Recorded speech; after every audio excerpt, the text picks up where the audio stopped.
ተመልካቾቻችን አብራችሁን ስላላችሁ እጅግ አድርገን እናመሰግናለን። እነ ዘመነ ካሴ በጣም ፈታኝ ከሆነ ጥያቄ ጋር ተጋፍጠዋል።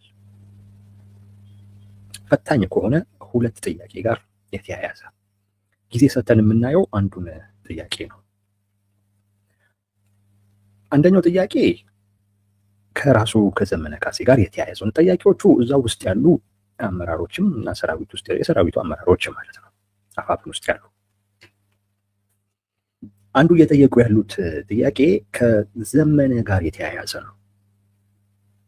ማለት የት ነው ያለው መሪው የሚል ለምንድን ነው እዚህ ሆኖ ማይመራው?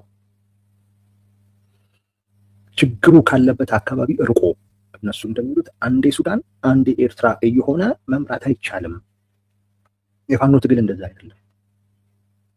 የፋኖ ትግል እያንዳንዱ መሪ ከሰራዊቱ ጋር ሆኖ ነው መታገል ያለበት፣ መዋጋት ያለበት፣ መዋደቅ ያለበት። ዘመነ በምን ምክንያት ለሱ ይሄ ይፈቀዳል የሚል ነው። እሱ ካለበት በትግል ውስጥ የለም። ኤርትራ አንዳንዴ ሱዳን ነው ያነሱት ጥያቄ ነው። እኔ እዛም ይሁን እዚህ ማቆም ነገር የለም፣ ግን ይህንን መረጃ የሰጡኝ ሰዎች እንዲህ አይነት ነገር እየተነሳ እንደሆነ ተሚላሉና አንዳንዴ ሱዳን ነው አንዳንዴ ኤርትራ ነው፣ በዛ ነው እንቅስቃሴው እንጂ ሀገር ውስጥ የለም። ትግሉ ሜዳ ላይ የለም። ዘመነ ካሴ አንድ ከሱ ጋር በተያያዘ ያነሱት ጥያቄ ይሄ ነው። ከሱ ጋር በተያያዘ ሌላኛው ያነሱት ጥያቄ እንዴት እስከ ዛሬ ድረስ ሚዲያ ላይ ወጥቶ ድርጅት መስርተን እሱ ራሱ በተደጋጋሚ ጊዜ ሲያወራለት የነበረ አይነት ድርጅት ተመስርቶ በጣም መነጋገሪያ ህዝቦችን ሲጠብቀው የነበረውን አይነት ነገር ፈጥረን በጣም ትልቅ ፕሮግረስ ነው፣ ትልቅ ስኬት ነው፣ አቺቭመንት ነው ወጥ የሆነ የፋኖ አደረጃጀት መመስረት። ያ ሆኖ ሳለ ግን አንድም ጊዜ ሚዲያ ላይ እንኳን ቀርቦ እንኳን ደስ አላችሁ ብቻ ወይ ስለ ድርጅቱ አመሰራረት ምናምን እንኳን እንደ ሊቀመንበር ያልተናገረበትስ ምክንያት ምንድን ነው የሚል ነገር እየተነሳ ነው። ከሱ ጋር በተያያዘ ምናልባት በጽሁፎች የተናገረው ነገር ሊኖር ይችላል፣ ግን እንዴት ሚዲያ ላይ ወጥቶ ቀርቦ እንዴት አይናገርም የሚል ነገርም ያነሱ ሰዎች አሉ። ብዙ አስፈላጊ መሆኑን አላውቅም፣ ግን እንደ መረጃ ስለደረሰኝ እንደው ላድርሳችሁ ብዬ ነው። ሶስተኛው ከሱ ጋር በተያያዘ አሁንም ከጉምዝ ታጣቂዎች ጋር የፈጠረውን ግንኙነት ከጉምዝ ታጣቂዎች ጋር አንደኛ ያ ታጣቂ አማራዎችን ሲጨፈጭፍ የነበረ ታጣቂ ነው እና ከዛ አካል ጋር ሄዶ መገናኘት ምንድነው ፋይዳው ነው አንደኛ እያነሱ ያሉት። ምን ጥቅም አለው? እንዴት እንደ አንድ የትልቅ የፖለቲካ ድል እና ስኬት ተደርጎ ራሱ እንዴት ይወራል? በራሱ መገናኘት ውስጥ ምን ማለት ነው? እንደገና ደግሞ እንደ ስኬት ከጉምዝ ታጣቂዎች ጋር ግንኙነት ተጀመረ አይነት ነገርስ ደግሞ ምን ለመፈየድ ነው? ሌላ ስራ የለም ወይ? ሌላ ውጤት የለም ወይ? ሌላ ስኬት የለም ወይ? እንዲህ አይነት ነገሮችን እኮ እንደ ትልቅ ስኬት አድርገን እኮ ስናወራ ማለት እናንሳለን የሚል ነገር ይላሉ። ማለት ትልቅ የምስራቅ አፍሪካ አዲስ ኃይል እያለን ያወራን ያለን ሰዎች ከጉምዝ ታጣቂዎች ጋር ብዙም ሰው ከማያውቃቸው ማለት ነው ቀስት ይዘው ምናምን እኮ እንትን የሚሉ ናቸው የጉምዝ ታጣቂዎች። ያናናኳቸው አይደለም። የህዝብ ጥያቄ እስከያዙ ጊዜ ድረስ ዋጋ ሊሰጣቸው ይገባል። ግን እንግዲህ እንደነገሩኝ ሰዎች ከሆነ እንዴት እንደ ድልስ እንዴት እንደ ስኬት ይወራል? እንደ ትልቅ የፖለቲካ አቺቭመንት ተደርጎ እንዴት ይወራል የሚል ነገር ነው ሲያነሱ የነበረው። ከዘመነ ጋር ተያይዞ እነዚህ ሶስት ጥያቄዎች ሲያነሱ ነበረ። ኤኒዌይስ እንደ መረጃ ወሰዱት። ይህን መሰረት ያደረገ ትንታኔ እኔ አልሰራም። ዋናው ጥያቄ ግን ራሱ አመራሩን የአፋብንን አመራር የሚመለከት ነው። ከሰሞነኛ ጉዳይ ጋር የተያያዘ ነው። አወዛጋቢ አካባቢዎችን በሚመለከት የተነሳ ጥያቄ ነው። እሱ ነው በነገራችን ላይ ፈታኝ የሆነባቸው ጥያቄ። ሰራዊቱ ጥያቄ እያነሳ ነው። በተለይ ከጎንደር አካባቢ ያለው ኃይል በዚህ ጉዳይ ምንም ማለት የለብንም ወይ የሚል ጥያቄ እያነሱ ማለት እንደ ድርጅት ምንም ማለት የለብንም ወይ? እስካሁን ድረስ እንግዲህ አፋብን ምንም ብሎ አያውቅም። እንዳልኳችሁ ነው ከዘመነ ካሴ ከጉምዝ ታጣቂዎች ጋር ግንኙነት አድርጎ 10 ሴቶችን አስፈታ ተብሎ እንደ ትልቅ ስኬት ነው ሲወራ የነበረው። በዛን ሰሞን አስታውሳለሁኝ ራያ ላይ ወደ 60,000 አማራ ተፈናቅሏል። 60,000 አማራ ዘመነ ካሴ 10 ሴት አስፈታ ተብሎ እንደ ትልቅ ስኬት ሲወራ ነበር። አፋብን በቲፒኤልኤፍ ሰራዊት ምክንያት 60,000 የራያ ህዝብ ተፈናቅሎ መግለጫ እንኳን አልሰጠም። ያንን እንደ ስኬት ሲያወራ ማለት ነው። የአንድንም ሰው ህይወት ማውጣት ኦፎርስ ውጤት ነው፣ ምንም ማለት አይደለም። ግን 60,000 ሰው ተፈናቅሎ ዝም ያልክ ሰው እዚህ ጋር 10 ሰው በተደረገ ግንኙነት ተፈታ ብለህ ግን ስትጨፍር ሚዛንን ነው የምንጠይቀው። የሆነ ችግር ያለ ነገር ነው የሚመስለው። እሱ እንደ ድል ሲወራ ከርሞ መግለጫም ሲሰጥበት ከርሞ በሌሎችም በተለያዩ ጉዳዮች መግለጫ የምንሰጥ ሰዎች እንዴት ሰሞንኛ ጉዳዩን በሚመለከት ይሄ የፌዴሬሽን ምክር ቤት ወሰነ የተባለውና ሰሞኑን በጣም ሲያወዛግብ እንዲህ ሲያላጋ የነበረውን ጉዳይ በሚመለከት እንዴት ዝምታን እንመርጣለን? እንዴት ነው ዝም የምንለው? የሆነ ነገር ማለት የለብንም ወይ የሚል ጥያቄ እዛው ከሰራዊቱ እየተነሳ ነው። ውጭ ላይ ካሉ አፋብን ደጋፊዎች እየተነሳ ነው። ዝም ማለት አንችልም፣ የሆነ ነገር ማለት አለብን።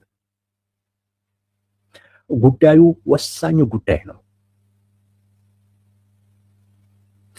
ጉዳዩ ከኛ ጋር የተያያዘ ጉዳይ ነው። ከአማራ ሕዝብ ጥያቄ ጋር የተያያዘ ጉዳይ ነው። የቆምንለት ጉዳይ ነው። እንዴት ነው ዝም የምንለው? በዚህ ሄድን በሚመለከት እንደዚህ አወዛጋቢ የሆነ ከዚህም ከዛም እያላጋ ያለ ጥያቄ እየተነሳ እንዴት ነው ዝምታን መምረጥ የምንችለው? ሁሉም ድምፁን እያሰማበት ይጋቸዋል። በትግራይ ሳይድ በአማራም በኩል ድምፁን በዚህ ረገድ ያላሰማ አካላት አገኙ። ቲፒኤልኤፍ ሰልፍ ጠርቷል። የፌዴሬሽን ምክር ቤት ውሳኔን ለመቃወም ጉዳዩን የህዝብ ሊያደርገው ነው። አይዶን ነው። ነገ ከነገ ወዲያ ደግሞ በአማራው ሳይድ ደግሞ እንደዚሁ ሰልፍ ይጠራል። እርግጠኛ ነኝ በአማራ ሳይድ ደግሞ ሰልፍ ሲጠራ ይሄው ብልጽግና አማራና ትግራይ ሊያጣላ ነው ይባላል። ቲፒኤልኤፍ ግን የትግራይን ህዝብ በዚህ ጉዳይ ላይ ሰልፍ ሲጠራ የአማራና የትግራይን ህዝብ ሊያጣላ ነው አይባልም። የሚገርም እኮ ነው። አይባልም። ራሱ የተስማማውን ጉዳይ ራሱ ተስማምቶ ሳለ እኔ እንዳልኳችሁ ነው። የፌዴሬሽን ምክር ቤት እንደውም በዚህ ጉዳይ ላይ ቅሬታ ማቅረብ ካለበት የአማራ የፖለቲካ ማህበረሰብ ብሔርተኛው። ምክንያቱም የፕሪቶሪያ ስምምነትን ነው መሰረት ያደረጋችሁት። የኔ ጥያቄ አይደለም። እኔ ፕሪቶሪያ ላይ አልተወከልኩም። ስለዚህ ከአካባቢዎች ወደ ትግራይ ወደ አማራ ነው መካለል ያለባቸው፣ እኛ ከትግራይ መውጣቱ ምንም አይጠቅመንም ብሎ ቅሬታ ማቅረብ ያለበት፣ የተቃውሞ ሰልፍ ሁሉ መውጣት የነበረበት የአማራ ብሔርተኛው ቲፒኤልኤፍ ነው የተስማማው። እሱን ይኸው የተስማማውን ክዶ ራሱ ፕሪቶሪያ ላይ ሄዶ የተስማማውን አሁን ነገ ከህዝቡ ጋር ሰልፍ ወጥቶ ሊቃወም ነው። ራሱን ቲፒኤልኤፍ ራሱን ሊቃወም ነው ነገ ከትግራይ ህዝብ ጋር ሰልፍ ወጥቶ ማለት ነው። የራሱን ስህተት ወደ ህዝብ እያወረደ ነው። ይህን ጉዳይ ለጦርነት መቀስቀሻ አድርጎ እንደገና ጦርነት አካባቢዎቹን አምጡ በሚል ህዝቡን ሊያዘምት ነው። ለእኔ አማራንና የትግራይን ህዝብ ለማጋጨት በጣም ቋምጦ እየተንቀሳቀሰ ያለ ቡድን ጥራ ብትሉኝ ቲፒኤልኤፍ ነው። ቋምጦ ነው እየተንቀሳቀሰ ያለው። ይህ ሁሉ የሆነ ነው በጉዳዩ ላይ አፋብን ጸጥ ወዳጅ ዝም እና ደጋፊዎቹ ራሱ ምን ማለት እንዳለባቸው ስለማያውቁ አንዱ ከአንዱ እየተዋሰ ነው። እንደኛው ደጋፊ ወይ ፌስቡክ ላይ የሚጽፈውን ወይም ኤክስ በፊት ትዊተር ላይ የሚጽፈውን ወይም ቲክቶክ ላይ የሚያወራውን ዩቲዩብ ላይ መጥቶ የሚያወራውን ነገር ካሳመነችው እሷን ወስዶ ነው በቃ የሚያወራት። እና የተምታታ ነገር ነው ደጋፊዎቹ ጋር እየታየ ያለው እና የሆነ አይነት ወጣ አቋም ተይዞ እንደ ድርጅት እሱን እናስፈጽ እሱን እናስተጋባ የሚል ጥያቄም እየተነሳ ነው። ሰጥ ምላሽ የለም። በዚህ ምክንያት እየተፈጠረ ያለ መጉረምረም አለ ውስጥ ላይ። ነገ ከነገ ወዲያ በእርግጥ አንድ አይደለም ድርጅቱን ግን በግልጽ ግን የሚከፈልበት አይነት ሁኔታ መፈጠሩ አይቀርም። አንድ አይደለም በነገራችን ላይ ግን እንደዚህ አይነት ጉዳይ ዝም ተብሎ ሲታለፍ በእርግጠኝነት ለኛ ጉዳይ ትኩረት አይሰጥም፣ ዋጋ አይሰጥም ብሎ እንትን የሚል አካል ይኖራል። የግድ ይደግፍ ማለት አይደለም። በነገራችን ላይ አፋብን ተቃውሞ መግለጫ ማውጣት ይችላል።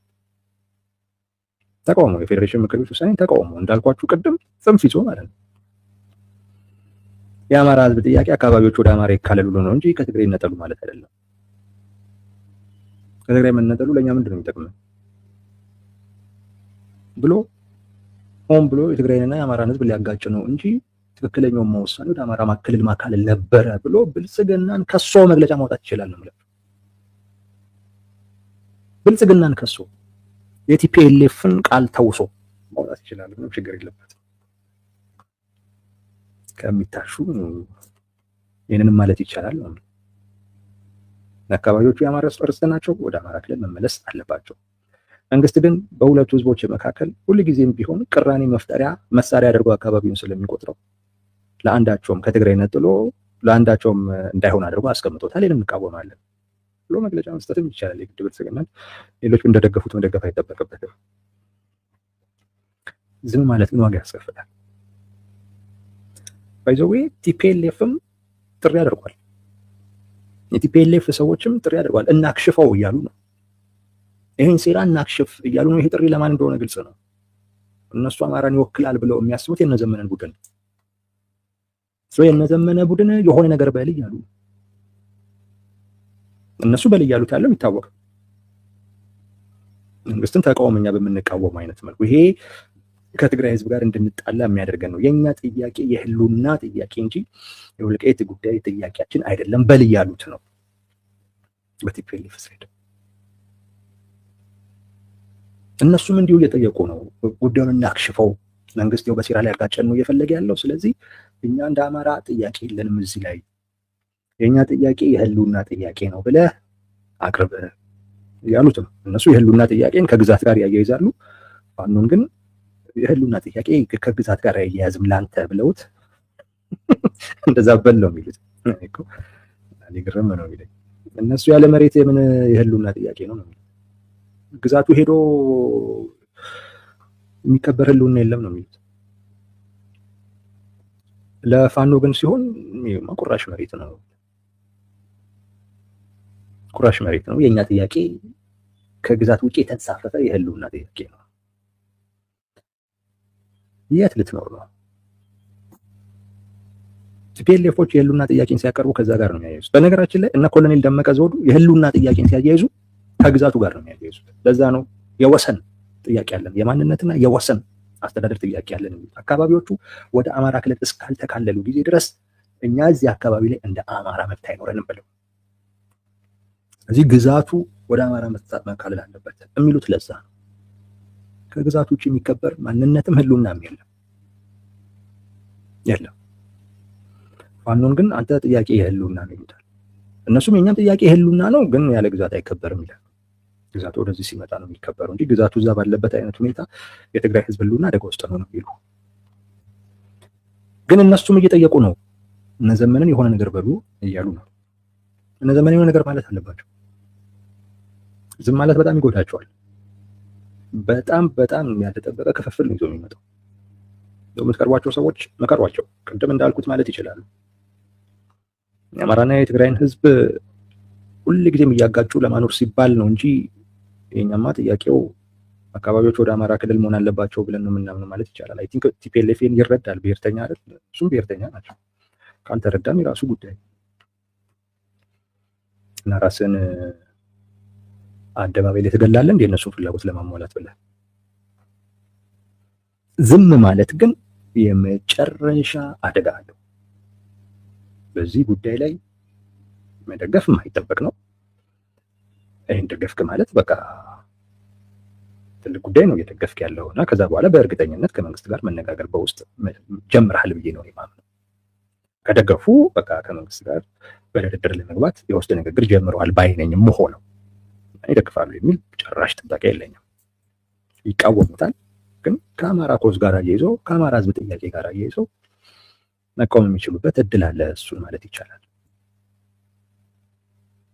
ያን ማለት ይቻላል። ዝም ማለት ግን አደጋ አለው። አይዶን ለኔም ያልታየኝና አይነት ነገር ሊሉ ይችላሉ ነው ያላቀም። ዝም ማለት ግን አደጋ አለው። እዚህ ላይ ጥርጣሬ የለኝም።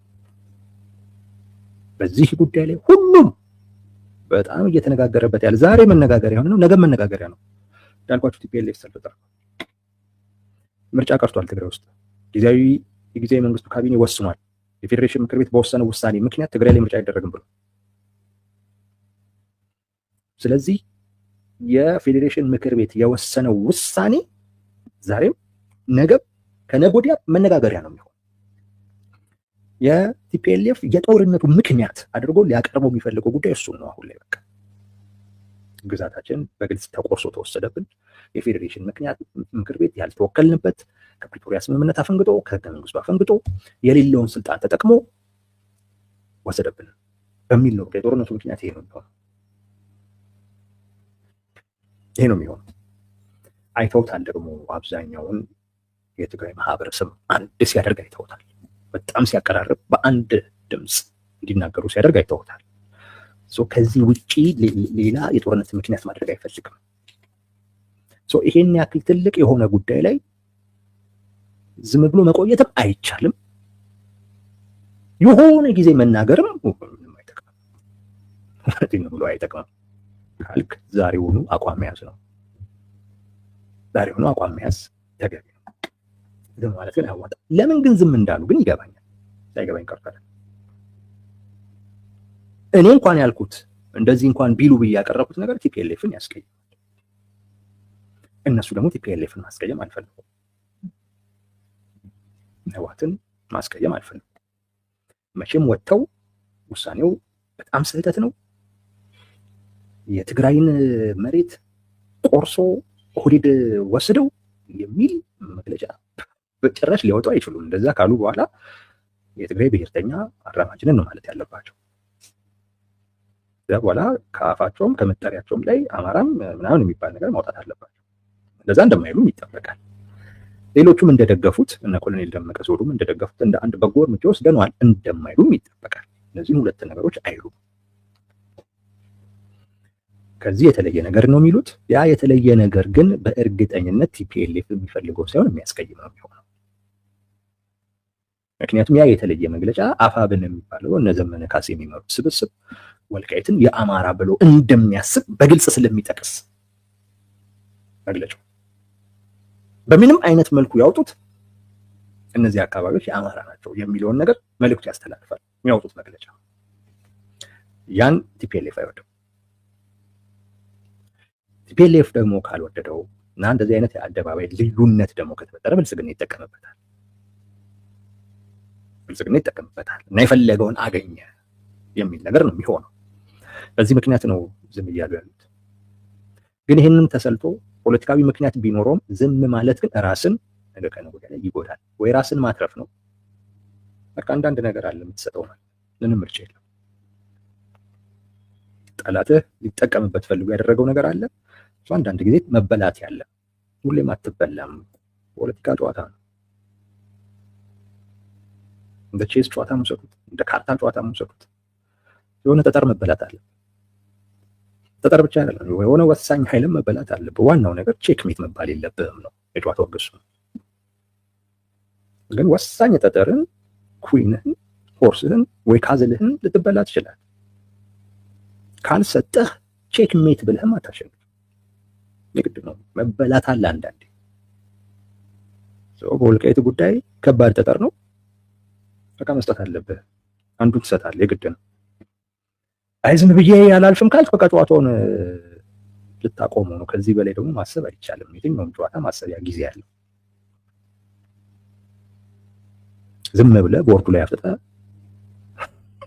ንጉሥ ሳይሆን አንተ ራስህ ቼክ ሜት የተባልክ ይመስል ግትር ብለህ የምትቆምበት ምክንያት የለም። እንደዚህ አይደለም። የሆነ ጠጠር መበላት ነው። በቃ ትበላለህ በዚህ። ዝምታ ግን ወይ ከጨዋታው ውጪ መሆን ነው ይዞት የሚመጣው ነገር። ነገ ከነገ ወዲያ ከጨዋታው ውጪ ነው የምትሆነው። የጦርነቱ ምክንያት ወልቃይት እየሆነ ነው፣ ወደድክም ጠላህም። የጦርነቱ ምክንያት አማራና ትግራይ የሚወዛገቡበት አካባቢ እየሆነ ነው፣ ወደድክም ጠላህም። በዚህ ጉዳይ ላይ አያገባኝም ብለህ እስከ መቼ ዝም ልትል እንደምትችል አላውቅም። በቃ የጦርነቱ ምክንያት ይሄ ይሆናል። ብልጽግናም በዚህን ወቅት የወሰነው ለጦርነት ብሎ ነው። አንደኛ በጥርጣሬ ውስጥ ያለ እዛ አካባቢ ላይ ያለውን ደጋፊ ወደ ራሱ ለማግኘት ነው። አንድ ሁለተኛ ቲፒኤልኤፎችን ጀምሩት እንጂ ለማለት ነው። ዘገያችሁ። እነሱ 1-3 ወር ምናምን እንቆይ ብለው ነበር። ነግሬያቸው የለም 1-3 ወር ድርድር ምናምን ነገር እያለን እንቆየ፣ የህዝባችንንም አንድነት ለማምጣት ዓለም አቀፉ ማህበረሰብም ትንሽ ጊዜ እንስጠው በሚል ማለት ነው። አይ ቲንክ ብልጽግና ጊዜ የለኝም ለ3 ወር ነው እዚህ ጀምሩት አይነት ነገር ነው እሱ። እነሱም ልክ ሲያዩት አጠቃላይ የትግራይ ፖለቲካ ማህበረሰብ በአንድ ድምፅ ስለተቃወመ ይሄን አጋጣሚ እንደውም በ3 ወር ውስጥ እናሳካለን ያለውን ነገር ይኸው በ3 ቀን ማሳካት የምንችልበት እድል ተፈጥሮልናል ብለው በቃ የጦርነቱን ምክንያት ትግራይና አማራ ክልል የሚወዛገቡበት አካባቢ አድርገው አቀረቡት ማለት ነው። ለሱ እየተጠቀሙበት። ስለዚህ ተወደደም ተጠላም የጦርነቱ ምክንያት አሁን ብልጽግናን የማስወገድ ያለ ማስወገድ አይደለም። እንደዛ እንዳታስቡ። የጦርነቱ ምክንያት አወዛጋቢ የሚባለውን ቦታ ለመውሰድ ወይም ለማስቀረት። ይሄ ከሆነ ፋኖ በዚህ ጉዳይ ላይ እስከ መቼ ነው ደርቆ የሚቀረው ነው? ዝም ሊል አይችልም የምላችሁ ለዛ ነው። ዝም ማለት በቃ ከጨዋታ ውጪ ነው የምትሆነው። ከጨዋታው ወጥተሃል ማለት ነው። በቃ ራስህ አይን ተጠርማ አይን እያያል በላም ብለህ በቃ ቦርዱን ትተህ ሄዳለህ ማለት ነው። የሆነ ነገር ሰተህ ጨዋታውን ቀጥል ነው እኔ ደግሞ እያልኩ ያለው። በቃ መበላት ያለ ነው ጨዋታ ላይ ትበላለህ። ስለዚህ የሆነ ነገር ሰተህ ጨዋታውን ቀጥል፣ ራስን አትርፍ እያልኩ ነው። ንጉስን አትርፍ። መበላት ያለብህን ጠጠር ግን ተበላ። ከቲፒኤልኤፍ ጋር ያለህ ግንኙነት ነው፣ እሱን አደጋ ውስጥ ከተት፣ ራስን ግን አትርፍ። ከዚህ ውጭ ሌላ ምንም አይነት ምርጫ የለም። እንዲህ አይነት አጣብቂኝ ውስጥ ነው ያለው እነ ዘመነ ካሴ። እንዲህ አይነት አጣብቂኝ ውስጥ ነው። ከባድ እርምጃ ነው መንግስት የወሰደው ለፋኖ። ስለዚህ በዚህ ጉዳይ ላይ ቲፒኤልኤፍን አስቀይሞ ግን ተቃዋሚ ሆኖ ግን መቀጠል ይችላል። አሊያም ደግሞ የራሱን ህዝብ አስቀይሞ ቲፒኤልኤፍን አስደስቶም መቀጠል ይቻላል። የቱ ደግሟል ራሱ ነው። ዝም ማለት ግን እንደ መበላት ነው። በቃ ጨዋታው አለቀ ማለት ነው። ፖለቲካሊ ዩ አር ዴድ። ከዚህ በኋላ ዝም ብለህ ልትዋጋ ትችላለህ። ከዛ ይሄን ያህል ክላሽ ይሄን ያህል ዲሽቃ ማድረኩ ትላለህ። ያው ሸጠህ ትበለዋለህ። ሌላ ነገር ምንም አይፈጠርም።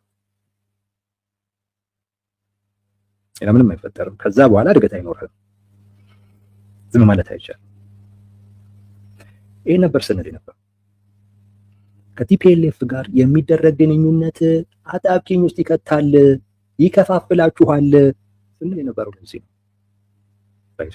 ቲፒኤልኤፍ አይጠቅምም፣ ከእናንተ ጋር ግንኙነት የቲፒኤልኤፍ ግንኙነት አይጠቅምም ያለው ለምን? ቲፒኤልኤፍ ከአማራ ህዝብ ጥያቄ ጋር የሚጋጭ ፍላጎት አለው። አንድ እሱ ነው። ይህን የሚጋጨውን ፍላጎት ደግሞ ተቀበለኝ ባይ ነው እንጂ ኮምፕሮማይዝ ለማድረግ የሚሞክር አይደለም። ከአንተ ጋር ሲገናኝ በቃ እንደሚጋጭ ነገር አለ፣ ግን ይህን ነገር እንዲናለስበው የሚል አይደለም። በቃ የኔ ነው፣ ስለዚህ ለኔ መስጠት አለብህ፣ አብረን እንስራ ነው የሚልህ። ለዛ ነው ቲፒኤልኤፍ ተቃውሞ ጎሮን ከፋፋይ ነው፣ የሌሎች ህዝቦችን ትግል አዳካሚ ነው የምንለው ለዛ ነው። በቃ ከቲፒኤልኤፍ ጋር መገናኘት ለፋኖ አይጠቅምም ያለው ለዛ ሌላ ነገር ኖሮ አይደለም። ትግልህን ነው የሚያስበላብህ። ትግልህን ነው የሚያስበላ። እሱ በድሮ መንገድ ነው የሚጫወተው። ግትር ነው አሁንም። አሁን ላይ ደግሞ ያለው ጨዋታ ትንሽ ፍሌክሲብል መሆን ይፈልጋል። ወደዚህም ወደዛም ማየት ይፈልጋል። አንዳንድ ነገር መስጠት ይፈልጋል። ቲፒኤልኤፍ መስጠት አይፈልግም፣ መቀበል ብቻ። ቲፒኤልኤፍ ጋር የምታደርጉት ግንኙነት አጣብቂኝ ውስጥ ይከታል። አሁን ለምሳሌ የፋኖ ኃይሎችን ካያችሁ ከሻቢያ ጋር ያላቸውን ግንኙነት በሚመለከት ምንም አይመስላቸውም። ምንም። ከቲፒኤልኤፍ ጋር ግን ባላቸው ግንኙነት ሲሳቀቁ ነው የምታዩት። ለምን? እንወክለዋለን ከሚሉት ህዝብ ጥያቄ ጋር የሚጋጭ ፍላጎት ያለው አካል ስለሆነ ነው ቲፒኤልኤፍ። እና ያንንም ፍላጎቱ አሁንም ድረስ ይዞ መቀጠል የሚፈልግ መሆኑ ነው። በዛም ፍላጎት ምክንያት ደግሞ ጦርነት ውስጥ ሊገባ አሁን ነገርኳችሁ። በቃ የጦርነቱ ምክንያት አማራና ትግራይ በሚዋዘገቡበት አካባቢ ምክንያት ነው ጦርነቱ። በአማራ ኮዝ እና በትግራይ ኮዝ መካከል ነው ግጭት የሚፈጠረው። ወደድክም ጠላ። ለዛ ነው አክሽፉት የሚሉት የቲፒኤልኤፍ ሰዎች። ፋኖችን አክሽፉት የሚሉት ስለገባቸው ነው። ውጡና እኛ ይሄ ጥያቄ የለንም፣ ሆን ብሎ መንግስት ሊያቃጨን ይሄን ያመጣው እንጂ እኛ ይሄ ጥያቄያችን አይደለም በሉና አክሽፉት የሚሉት ለዛ ነው። ለምንድን ነው ፋኖ ብቻ የሚያከሽፈው? ለምን ቲፒኤልኤፍ አያከሽፍም? ለምን አያከሽፍም ቲፒኤልኤፍ? እኔ ማክሸፍ ኃላፊነት ፋኖ ላይ ብቻ የሚወድቅበት ምክንያት ምንድን ነው? ይሄ ነው መጠየቅ ያለበት። ማክሸፍ ተገቢ ከሆነ ኦፍኮርስ መክሸፍ አለበት። ማክሸፍ ግን ካስፈለገ ለምንድን ነው ፋኖ ብቻ የሚያከሽፈው? ፈንጂ አምካኝ ነው እንዴ ፋኖ ፈንጂ ላይ ተጥዶ የሚያከሽፍልህ? እንደ ፈንጂ አምካኝ ነው የሚሉት እንዴ እነሱ። ይሄ የኛ ነው በቃ በዚህማ ምናምን ማንደራደርበትም ብለው ፋኖን ግን አክሽፍ ይሉታል። ምን በል እያሉት ነው? እኛ ይሄ ጥያቄ የለንም ብለህ አክሽፍ እኮ ነው ፈንጂ ላይ ሊጥሉት ማለት። በጦርነት ጊዜ ከብት ምናምን ይነዳል የሆነ ቦታ ላይ ታውቃላችሁ። የአካባቢ ፈንጂ ተጠምዶበታል ምናምን ብሎ ከታሰበ በቃ አህያም ከብት ምናምን ነው የሚነዳበት። በቃ እየነጠረ ይሞታል። በቃ አክሻፊ ናቸው ማለት ነው። እንደዛ ነው ፋኖችን እያዩ ያሉት የቲፒኤልኤፍ ሰዎች፣ እንደዛ ነው እያዩዋቸው ያሉት። በዚህ ጉዳይ ላይ እነሱ መግለጫ ሲሰጡ አንደራደርበት ብለው ካዲ ተብሎ የተፈረጀው አፋር ላይም ሆኖ ትጥቅ ያነሳው እዛው ትግራይ ውስጥም ያለው አካል አንድ ሆኖ ቆሞ ሁሉም በቃ ህዝባችን ነገር ነው የተነካው ብለው ማለት ነው። እነሱ ይሄንን አደረጉና ከዛን ምን አሉት? ፋኖ አክሽፍ ምን ያሉት ነው? ፈንጂ በይቁም ፈንጂ በይቁም እና አንተ ሙተኛ እንትረፍ ነው የሚሉት። ማክሸፍ ግዴታ ከሆነ ቲፒኤልኤፍ ማክሸፍ ነበረበት። ለምን ከፋኖ ጥያቄ ጋር ሊጣጣም የሚችል አይነት አቋም ለምን አላራመደም? አንደራደርበትም ከማለት ብልጽግና በዚህ ጉዳይ ላይ የቱንም ያህል ቢወስን ይሄ ችግር ግን ሊፈታ የሚችለው በእኛና በአማራ ህዝብ መካከል በሚደረግ ውይይትና ድርድር ብቻ ነው። ብልጽግና ሆን ብሎ ከሁለታችንም ውጭ አድርጎ ሊያጋጨን እየሞከረ ነው። እኛ ይሄ የኛ ነው ወደዚህ ካልመጣ እንደዚህ አንልም። ችግሩን ግን ከወንድሞቻችን ከነዘመነም ጋር ይበሉ ብቻ ተነጋግረን እንፈታዋለን ብሎ ለምን አላከሸፈም? ህወሓት ለምን አላከሸፈም? ፈንጂ አምካኝ አላችሁ። ፋኖ የሚባል ፈንጂ አምካኝ አላቸው። እነሱ አንደራደርበትም ብለው ፋኖን ሂድና ፈንጁ ላይ ቆዩ። ፋኖ መግለጫ ካወጣ ሊያወጣ የሚችለው አሁን እንደ ቲፒኤልኤፍ ይሄማ ምን እንደራደርበት አይደለም፣ ብልጽግና ለራሱ ጥቅም ነው የወሰነው፣ አካባቢዎቹ ወደ አማራ ክልል መመለስ ያለባቸው የሚል አቋም ብቻ ነው የሚያድንህ። ዝምታማ አያድንህም። እና ቲፒኤልኤፍ እንደሚሉ ማክሸፍም አያድንህም ወዳጅ። እንዴት እኮ እንደሚያስቧቸው ግራ እኮ ነው የሚገባኝ። እኔ ደግሞ በጣም ነው የሚበሳጨው። የሆኑ ሰዎች ብልጥ ለመሆን ሲሞክሩ በጣም ነው የሚበሳጨው። ብልጥ ለመሆን ሲሞክሩ እናም ብልጥ ሊሆኑባቸው ነው እየሞከሩ ያሉት። የፋኖ ኃይሎች በዚህ ደረጃ መጃጃል አያስፈልግም። አንዳንድ ደጋፊዎቻችሁ ሲጃጃሉ አይቻለሁ። በእርግጥ የእነሱ ጉዳይ ከቆብ የሚቆጠር አይደለም። ምን አይነት እንደ ፖለቲካዊ አረዳድ እንዳላቸው አላውቅም። ምን አይነት እኔ እንዴት ሰው ፖለቲካ ላይ ከርሞ እንዴት አይገባው? ቁራሽ መሬት ነው ምናምን እንደዚህ ነገር የሚሉ ሰዎች አሉ። አሁን እነሱ ማንን ነው እያበሸቁ ያሉት? ነገ ከነገ ወዲያ አብረውት እኮ ሊሆኑት የሚችሉትን ብሔርተኛ የራሳቸውን ብሔርተኛ ነው የሚያበሽቁት። በዚህ ጉዳይ ስለተለያዩ እነሱ ነው የሚያበሽቁት። ዋናውን ኮዛቸውን ተተውት ማለት ነው። ፈንጂ አምካኝ ሊያደርጉክ ነው። ይሄ ሊገባ ይገባል። ዘመነ ካሴ ጥያቄውን መሸሽ አትችሉም። ምክንያቱም የጦርነቱ ኮዝ የጦርነቱ ምክንያት ኦልሬዲ ዲሳይድድ ተወስኗል። ስለዚህ ይሄ ጉዳይ የነገም ጉዳይ ነው፣ የከነገ ወዲያም ጉዳይ ነው። ዛሬ በዝምታ ብታልፈው ነገ ይመጣል። ነገም ልለፈው ብትል ከነገ ወዲያም ይመጣል። ከዛ በኋላ ነገም ራሱ ዛሬ እንኳን አልፈ ነገ ልናገረው ብትል ትርጉም የለውም። በጨዋታ ውስጥ መበላት ያለ ነው፣ መስጠት ያለ ለጠላትህም ቢሆን ዋናው ራስህን ማትረፍ ነው ዳጅ። በጨዋታ ውስጥ ከተበላ ጨዋታው እንዳያልቅ ማድረግ ነው ያለብህ እንጂ ጨዋታ ውስጥ መበላት አልበላም ብሎ ነገር የለም። በየትኛውም ጨዋታ ውስጥ መበላት አለ፣ ግን ጨዋታውን መቀጠል። ምክንያቱም ጨዋታው በቀጠለ ቁጥር የመብላትም የማሸነፍም እድል አለ አንተ ጋር። ፋኖን የጨዋታውን ቀጥል ነው ማለት ፈንጂ አምካኝ ሆነ ፈንጂ ላይ ተጠደ ከጨዋታ ውጭ እንዳትሆን እጅም እንዳሰጥ የምትበለውን ተበልተህ ራስህን ግን አትርፈህ ጨዋታውን አስቀጥል። የቲፒኤልኤፍ ሰዎች እንደሚሉ ግን ፈንጂ አምካኝ ሆነ ንጉስን ሰጥተህ እንዳትበላ ጨዋታው እንዳልቅ የሆነ ወዳጆች